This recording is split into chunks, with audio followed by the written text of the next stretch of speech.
কে যেন পথ রোধ করে দাঁড়িয়েছে। দুর্ভেদ্য প্রাচীরের মতো পড়ে গেলাম হোঁচট খেয়ে। তারপর মনের সমস্ত শক্তিকে সংহত করে প্রচন্ড জোরে ধাক্কা মারলাম সেই অদৃশ্য অবরোধকে।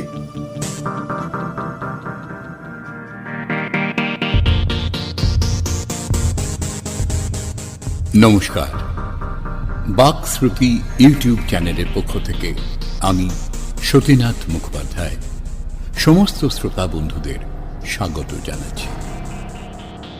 প্রতি মাসের দ্বিতীয় এবং চতুর্থ শনিবার সম্পূর্ণ ছুটির মেজাজে আপনারা আমাদের চ্যানেলের শনিবারের শিহরণ অনুষ্ঠানে শুনতে পাবেন রোমহর্ষক গল্পের শিহরণ জাগানো নাটক। শুনছেন রক্ত পাথরের আংটি। কলেজ থেকে ফিরে সবে কফির কাপ নিয়ে আমি আর দিশা ব্যালকনিতে বসেছি। ছোট্ট মিতিল আঁকার ক্লাস শেষ করে দৌড়ে এসে আদুরে গলায় আমাকে আবদার জানালো, বাবাই, ও বাবাই, সামার ভ্যাকেশনে এবার আমাকে পাহাড়ে বেড়াতে নিয়ে চলো। আমার সব ফ্রেন্ডস এবার হিল স্টেশনে যাচ্ছে, আমরাও যাব। ও মাম্মাম, বলো না বাবাইকে। আমি বললাম, পাহাড় কেন মামনি, সমুদ্র তো বেশ ভালো। দেখ না কেমন সারাক্ষণ ঢেউয়ের গর্জন, আর ঢেউগুলো একেবারে আছড়ে আছড়ে সামনে এসে পড়ে। গতবারের মতো অনেক ঝিনুক করব আমরা, আর তোকে গোলাপি মুক্তোর মালা কিনে দেব। ও নাছোর বান্দা হয়ে বলে উঠল, সে তো তুমি প্রত্যেকবারই কিনে দাও। সমুদ্র দেখে দেখে পচে গেছে। পাহাড় আমি কখনো যাইনি, কখনো দেখিনি পাহাড়।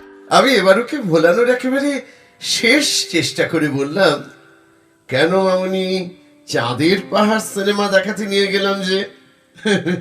কিন্তু খুবই ভুলবার নয়, আমাকে বেশ ঝাঁঝিয়ে উঠে ঠোঁট ফুলিয়ে বলল, সে তো ছবির পাহাড়, আমি সত্যি সত্যি পাহাড়ে ঘুরবো।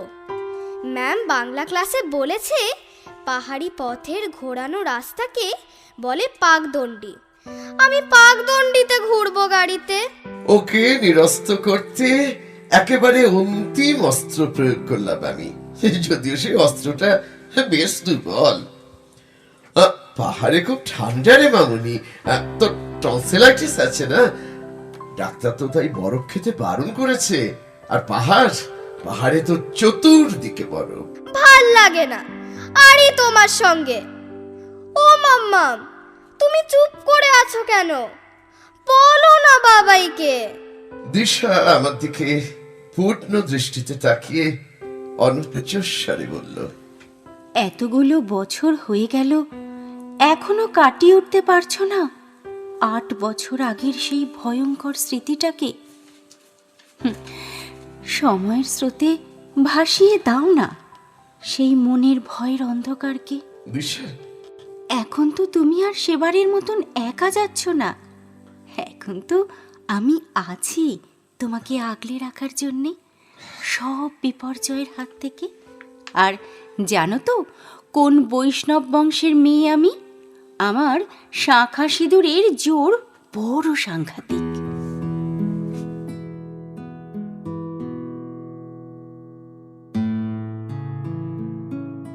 দিশার এই আত্মবিশ্বাসের একটা সুস্পষ্ট পটভূমি আছে। সাউথ কলকাতার শহুরে আভিজাত্য, আমার কলেজের চাকরি, নামী সাহিত্যিকের তকমা, মেয়ের ডিপিএস এর স্কুলিং, এই সব কিছুর সঙ্গে সমান্তরাল ধারায় বহমান এক ভিন্ন জীবনবোধ, আর যার অস্তিত্বের শেকড় নবদ্বীপ। আমার আর দিশার পরিবার মহাপ্রভুর সেই লীলাক্ষেত্র থেকেই উঠে এসেছে। নিত্যানন্দ পত্নী জাহ্নবী দেবীর মন্ত্র শিষ্যের পরম্পরা ধারণ করে চলেছি আমরা। বাল গোপাল আমাদের আরাধ্য দেবতা।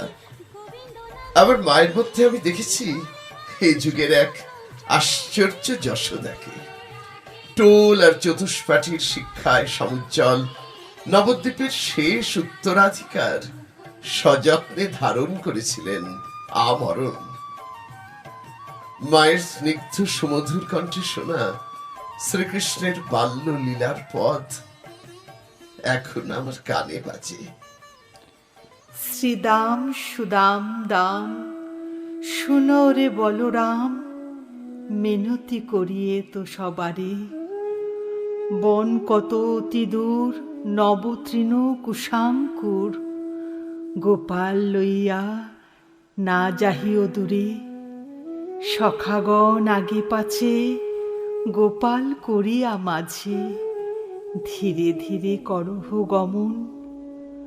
নবতৃণাঙ্কুর আগে রাঙা পায়ে যদি লাগে, প্রবোধ না মানে মায়ের মন। সংস্কৃত মন্ত্র আর পদাবলী গানের যুগলবন্দিতে সম্পন্ন হতো আবার মায়ের নিত্য দিনের ঐকান্তিক আরাধনা।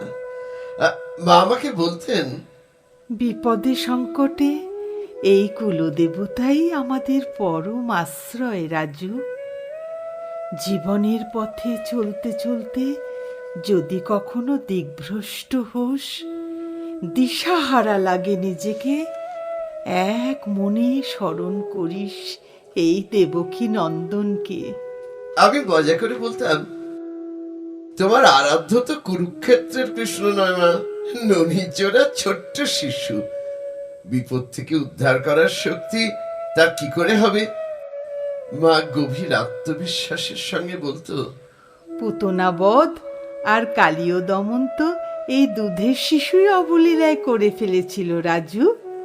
ও যে আমার বালক বেশে পরম ব্রহ্ম।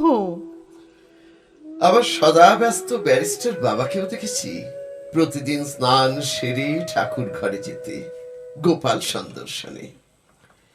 এমনি করে কেটে গেল অনেকগুলো বছর। সবে অধ্যাপনার চাকরি পেয়েছি, লেখালেখিতেও আমার নাম হচ্ছে একটু একটু করে। দিশা তখনও বউ হয়ে এ বাড়িতে আসেনি।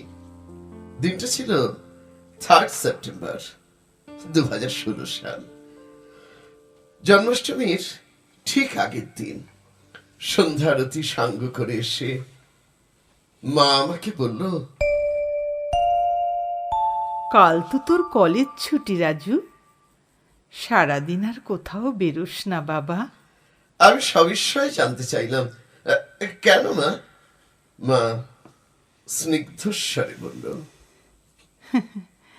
কাল যে আমার আরেক ছেলের জন্মদিন, তার আয়োজন করতে হবে না রাজু। এতদিন তো তোর কাছে থাকলাম, তোকে বড় করলাম।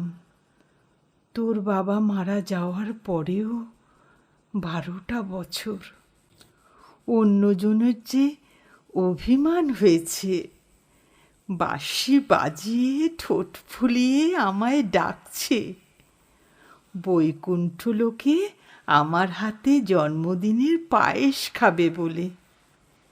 3 দিন ধরে সারাক্ষণ আমি শুনতে পাচ্ছি ও সেই মোহনবাসীর মন পাগল করা সুর। বর্ণে বর্ণে সত্যি হয়েছিল মায়ের সেই কথা। ঠাকুর ঘরে মধ্যরাত্রে জন্মাষ্টমীর পুজো সাঙ্গ করে পদ্মা আসনে বসে চোখ বন্ধ করল মা। সেই চোখ আর খুলল না। এক ঐশ্বর্যময় আশ্চর্য মৃত্যু।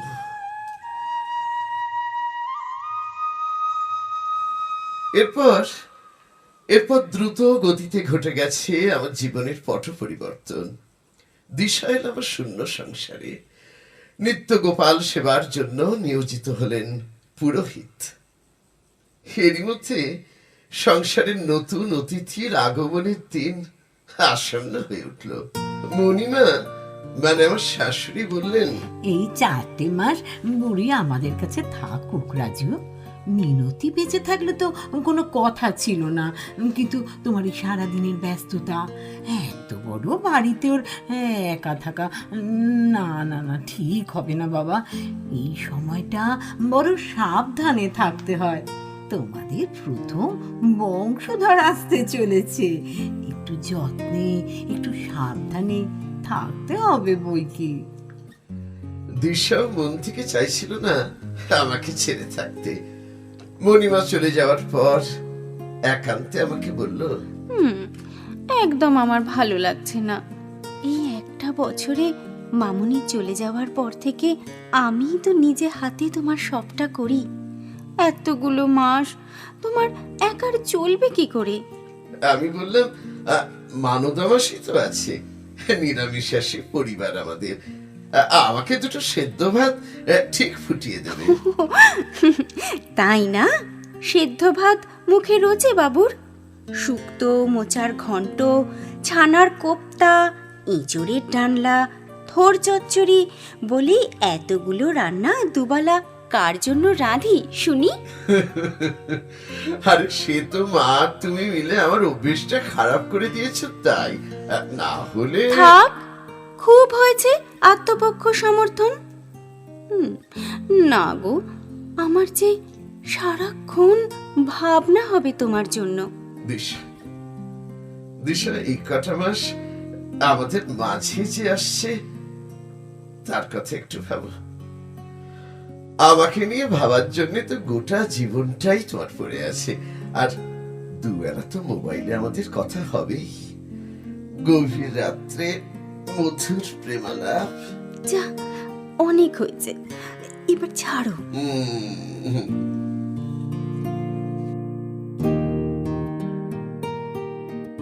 ভেবেছিলাম তেমন অসুবিধা হবে না, কিন্তু দিশা বাপের বাড়ি চলে যাবার পর এক রাস একাকিত্ব গ্রাস করল আমাকে।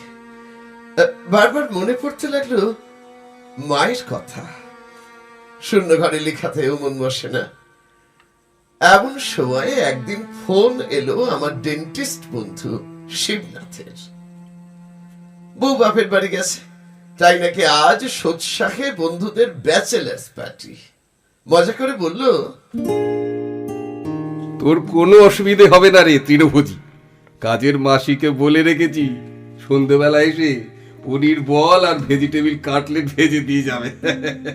আর শোন, রাত্রের মেনুতে গরম গরম ফুলকো লুচির সঙ্গে সাদা আলুর তরকারি আর রসায়নী রাবড়ি, একেবারে লাজবাব। আরে মুখ বদলাতে মাঝে মাঝে এমন সুস্বাদু নিরামিষ খাবার খেতে আমারও বন্ধ লাগে না, বুঝলি?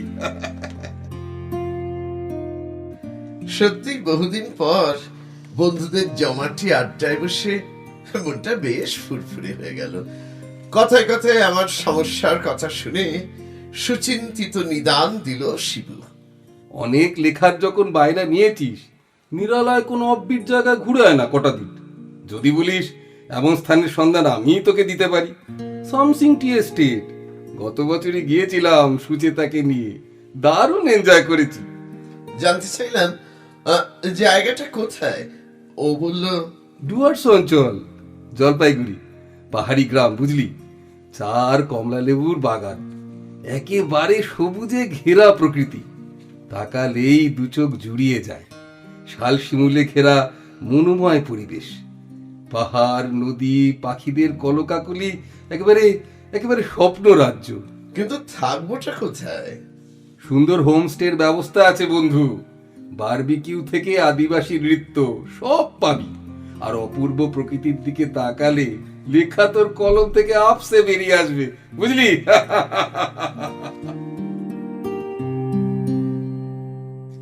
শিবুর পরামর্শ মতোই সব গোছগাছ করে একদিন চড়ে বসলাম সকাল 6:50 কাঞ্চনজঙ্ঘা এক্সপ্রেসে।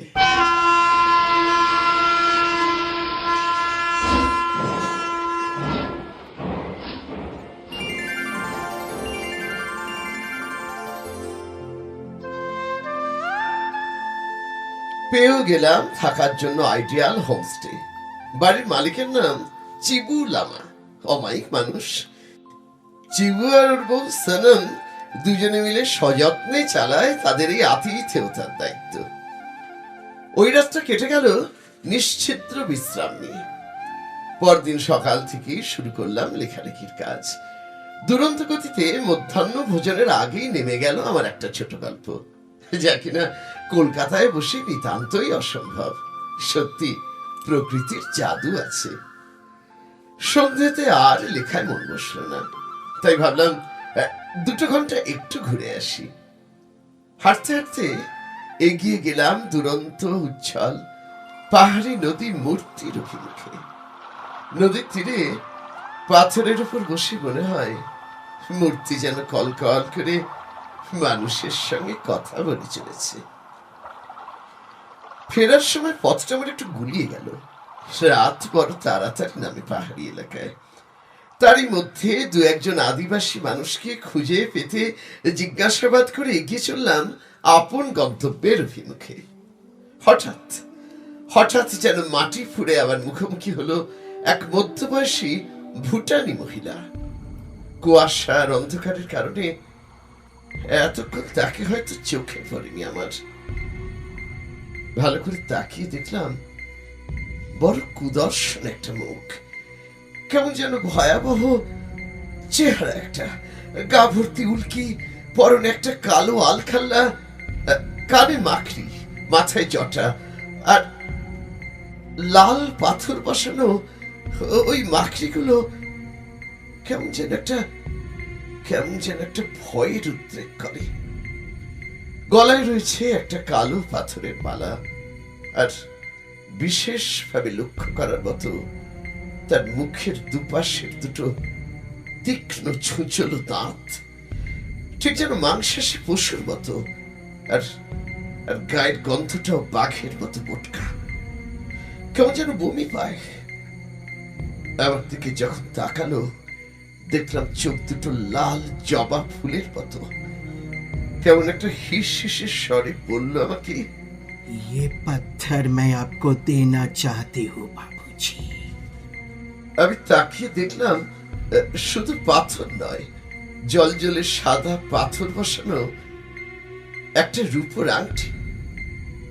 আমি বললাম, এই আংটি নিয়ে আমি কি করব, আর বেশি টাকা নিয়েও আমি বেরোইনি। মহিলাটি বলল, मुझे पैसों की जरूरत नहीं है बाबू, जो मन चाहे दीजिए।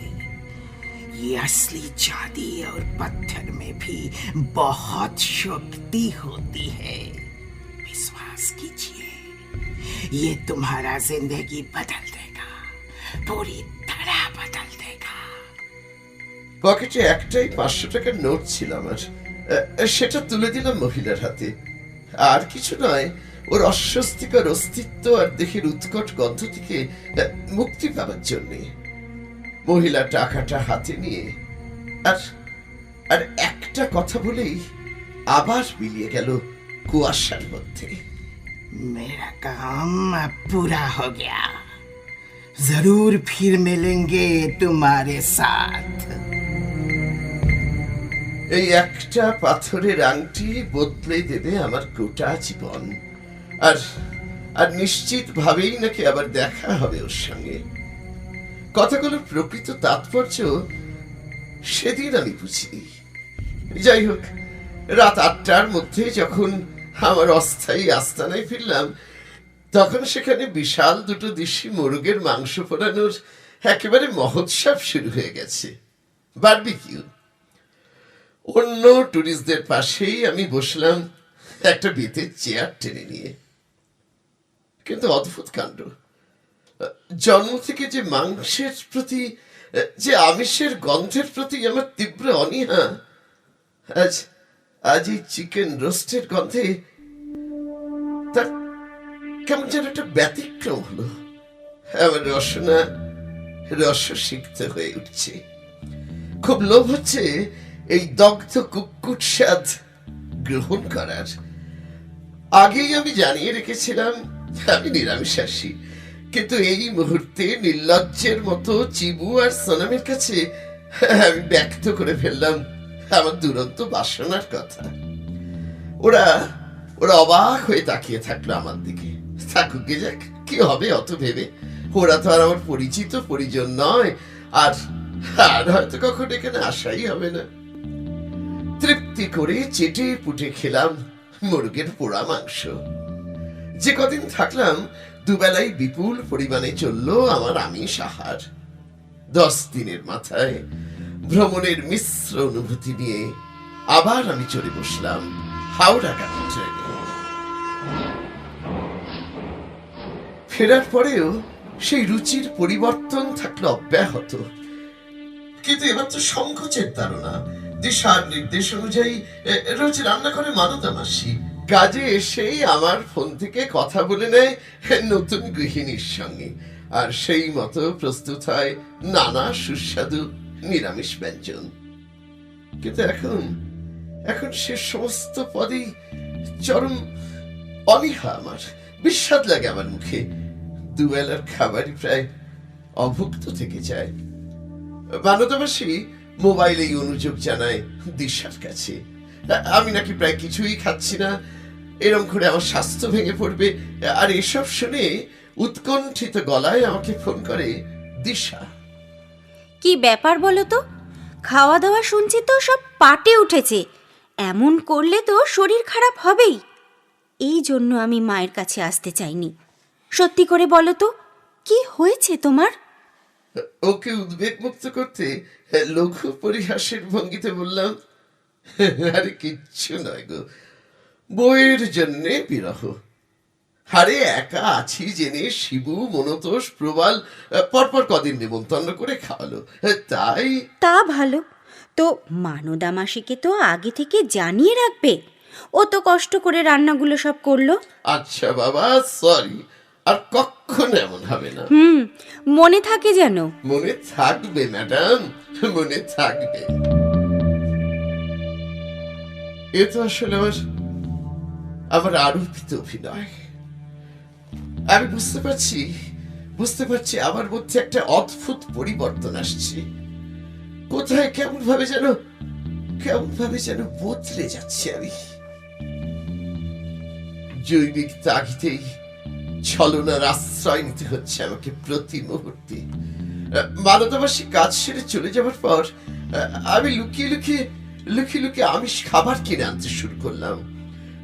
না, মাছ ডিম নয়, মাংস, শুধু মাংস। আর গভীর রাত্রে গা ভেজে ফেলা হতে থাকলো মানদা মাসির সযত্নে রান্না করা নিরামিষ খাবার। কলেজে ভালো লাগে না কারোর সঙ্গে কথা বলতে। মাথার মধ্যে শুধু একটাই ভাবনা নিত্য আবর্তিত হতে থাকে, মাংস, শুধু মাংস। এর পরের অবস্থা আরো ভয়ানক হলো আমার। কলেজ থেকে ফেরার সময় হঠাৎ দৃষ্টি গেল চিকেন শপের খাঁচাবন্দি মুরগিগুলোর দিকে। আর অমনি আমার মনের মধ্যে কে যেন একটা ভয়াবহ চেনা কণ্ঠে বলে উঠল, अब सही रास्ता पर है बाबूजी। तुम खून की प्यासे हो, खून की प्यास। मुख खरीदो और उसे घर ले जाओ, फिर उसका गला काट कर खून पी लो बाबू, खून पी लो, खून। যন্ত্রের মতো আমি তাই করে চললাম। কিচেনে রাখা ছুরি দিয়ে মুরগিটার গলা কেটে ফিনকি দিয়ে ওঠে রক্ত পান করতে লাগলাম আমি পরম তৃপ্তিতে। তারপর আবার একদিন সে আমার ভেতর থেকে বলে উঠলো, अब मुझे इंसानी खून चाहिए, कच्चा मांस चाहिए, कच्चा मांस। চাইছি মানুষের রক্ত আর কাঁচা মাংস চাইছি। আমি তোকে না দিয়ে পারবো না। আমার শরীর, আমার মন, আমার মস্তিষ্ক সবই তো ও দখল করে ফেলেছে। আমি তো ওর হাতের পুতুল হয়ে গেছি, হাতের পুতুল। হঠাৎ দেখি আজ মানদা মাসি তার ছোট্ট নাতিটাকে সঙ্গে নিয়ে কাজে এসেছি। 3 বছরের একেবারে ফুটফুটে শিশু, একেবারে নরম তুলতুলে কচি মাংস, কিন্তু কিভাবে বাচ্চাটাকে নিয়ে কোথাও লুকিয়ে ফেলে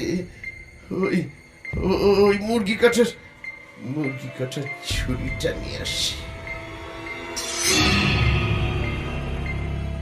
একবার চোরা দৃষ্টিতে দেখে নিলাম মানদা মাসি এক বনে পেছন ফিরে বেসিনে বাসন ধুচ্ছে।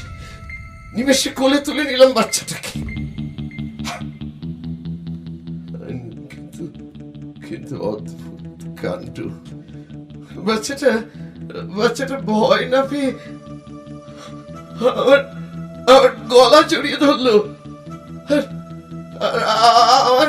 আমার ভেতরে যেটুকু মনুষ্যত্ব এখনো মুমূর্ষ অবস্থায় পড়ে আছে, সে কাতর স্বরে বলে উঠল, না না রাজু, না, করো না এত বড় পাপ, করো না।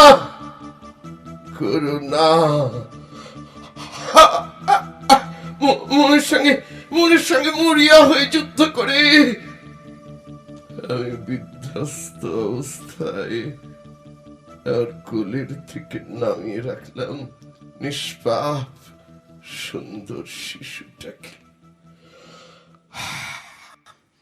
এমন সময় বেজে উঠল আমার মোবাইল সেট।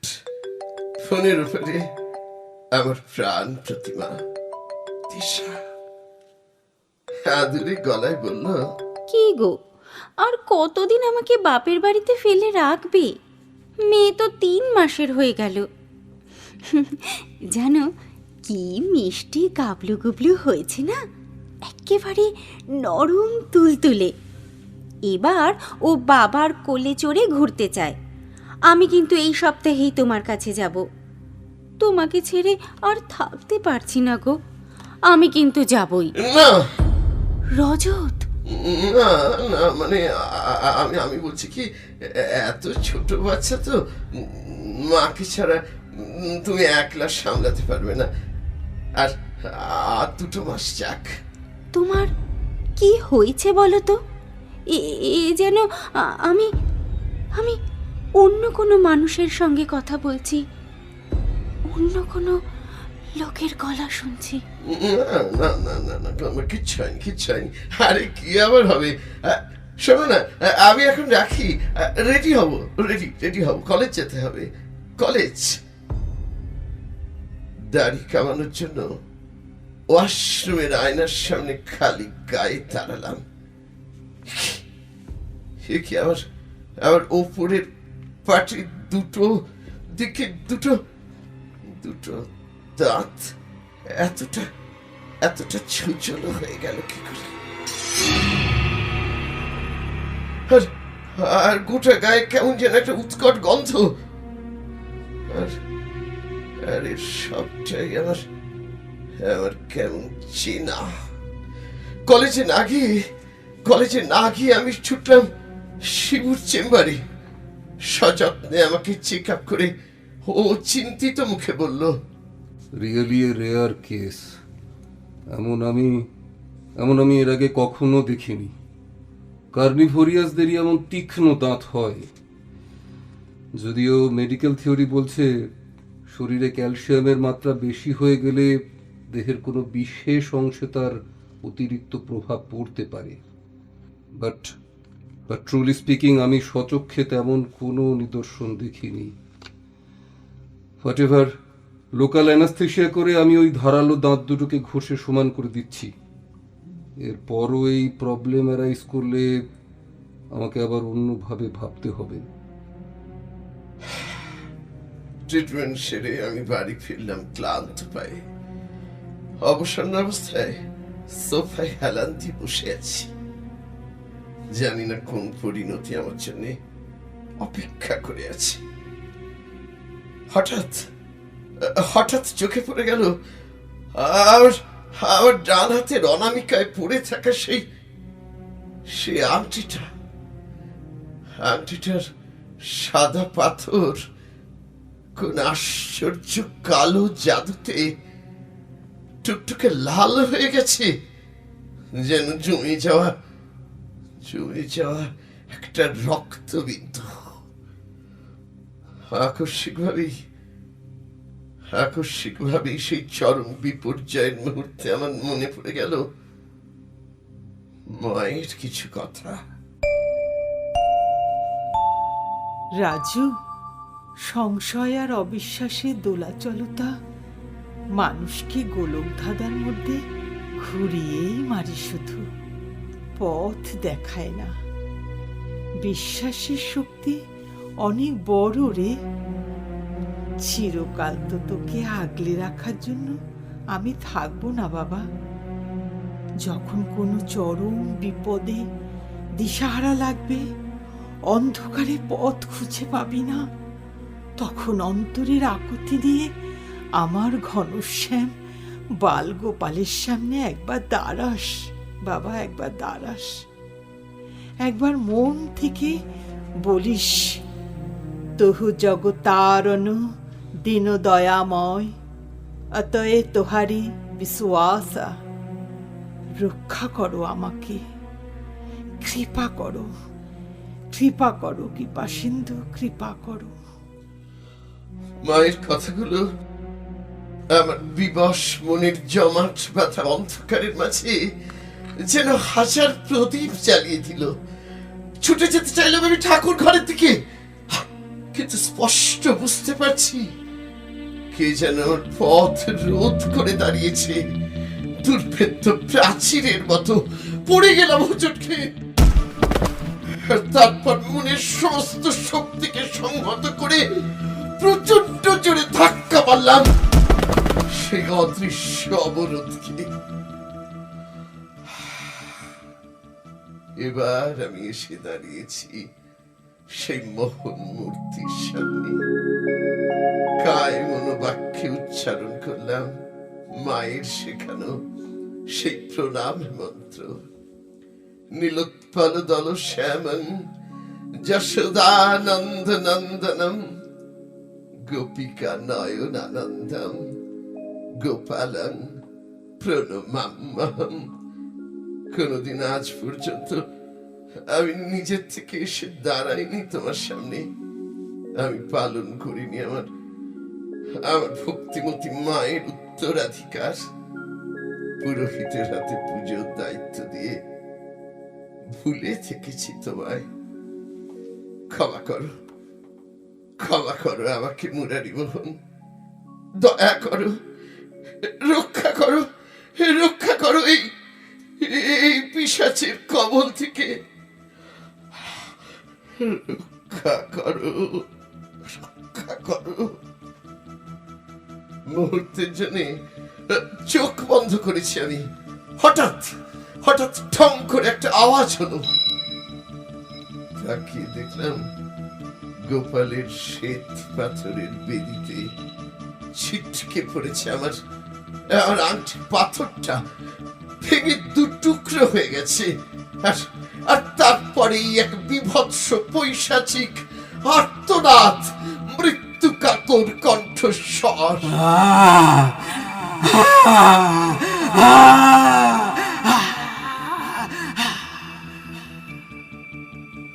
অন্তর দিয়ে উপলব্ধি করলাম পুতনাবধ কোন কল্পিত কাহিনী নয়। বিশ্বাসের শক্তিতে, ঈশ্বরের মহিমায় আজও তা সম্ভব হয়। জয় বালগোপাল। দিশাকে ফোন করে কালী মেয়েকে নিয়ে ফিরে আসতে বলবো। কতদিন দেখিনি আমার ছোট্ট সোনাটাকে।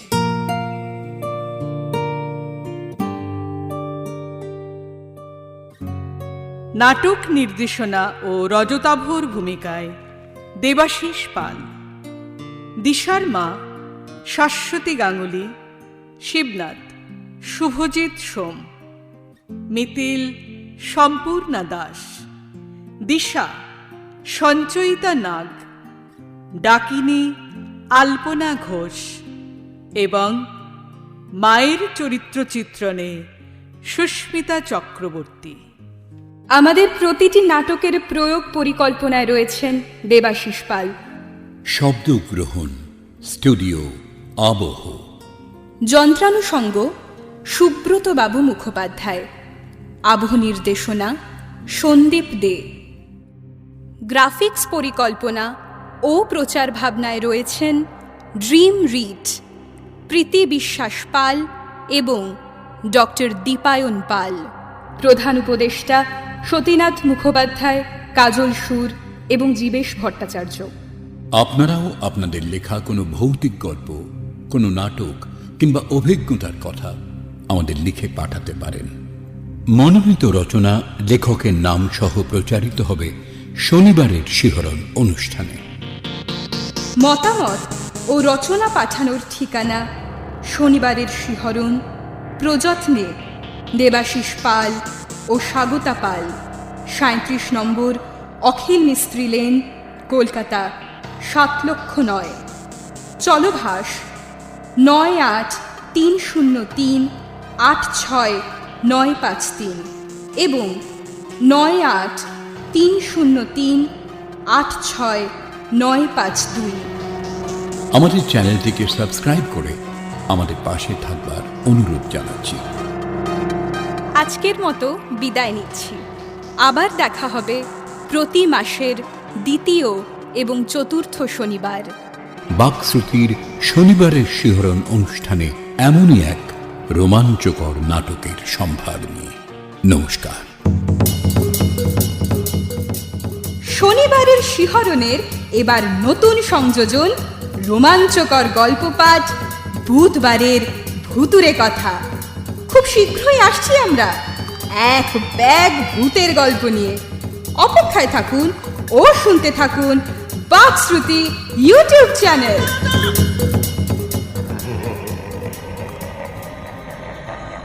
Oh